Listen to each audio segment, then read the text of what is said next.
ഈ മാസം അവസാനം റിലീസ് ചെയ്യുന്ന 2 OTT-യിലെ ഗംഭീര സിനിമകൾ ചാർട്ട് ചെയ്തിട്ടുണ്ട്. ഒന്ന് ദുരന്തറാണ്. എനിക്കൊന്ന് ഒരുപാട് മലയാളി പ്രേക്ഷകർ കണ്ടില്ല. ഞാനൊക്കെ നല്ല ദൂരെ പോയാണ് ഈ സിനിമ കണ്ടത്. കാരണം നമ്മുടെ അടുത്തങ്ങ് തിയേറ്ററിലൊന്നും റിലീസ് ഇല്ലായിരുന്നു. ഗംഭീര സിനിമ. ഇന്ത്യ ഇൻഡസ്ട്രി ഒന്ന് ഉണർത്തിയ സിനിമ 1400-1500 കോടിയൊക്കെ കളക്ട് ചെയ്യുകയും ചെയ്തു. ഗംഭീര സിനിമയാണ്. 3.5 മണിക്കൂർ ദൈർഘ്യമൊക്കെ ഉണ്ടെങ്കിൽ ആ ദൈർഘ്യം നമുക്ക് തോന്നത്തില്ല, ഫീൽ ചെയ്യത്തില്ല.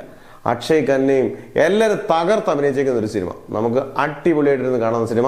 ഇത് എന്തായാലും നെറ്റ്ഫ്ലിക്സിനകത്താന്ന് തോന്നുന്നു. എന്തായാലും OTT പ്ലാറ്റ്ഫോമിൽ ജനുവരി 30 വരുമെന്നുള്ളത് കൺഫേം ആണ്. രണ്ടാമത് നിവിൻ പോളിയുടെ എക്കാലത്തെയും വലിയ ബ്ലോക്ക് ബസ്റ്റർ സിനിമ സർവമായ ഇതുപോലെ 147 കോടി 150 കോടി വരെ അടുത്ത് ഏകദേശം കളക്ഷൻ നേടിയ സിനിമ. നിവിൻ പോളിയുടെ എക്കാലത്തെയും മികച്ച ഹിറ്റ് സിനിമ. അന്നേരം അതും ജനുവരി 30 തന്നെ OTT പ്ലാറ്റ്ഫോമാണ്. ജിയോ ഹോട്ട്സ്റ്റാർ ആണെന്നുള്ളതാണ്. ഇതിനകത്തൊരു ചെറിയ കൺഫ്യൂഷൻ ഉണ്ടെങ്കിലും രണ്ടും ജനുവരി 30 എന്തായാലും സിനിമ പ്രേക്ഷകർക്ക് ഇത് 2-3 വട്ടം കാണുന്നവർക്കോ അല്ലെങ്കിൽ ഇതുവരെയും കാണാത്തവർക്കോ ഒക്കെ എന്തായാലും 2 അടിപൊളി പടങ്ങൾ കയറി വരികയാണ് ജനുവരി 30. എന്തായാലും നിങ്ങൾ കമന്റ്സ് ഇടുക. നിങ്ങൾ കണ്ടവരുണ്ടെങ്കിൽ കമന്റ്സ് ഇടുക, കാണാത്തവരും കമന്റ്സ് ഇടുക. ഓക്കെ.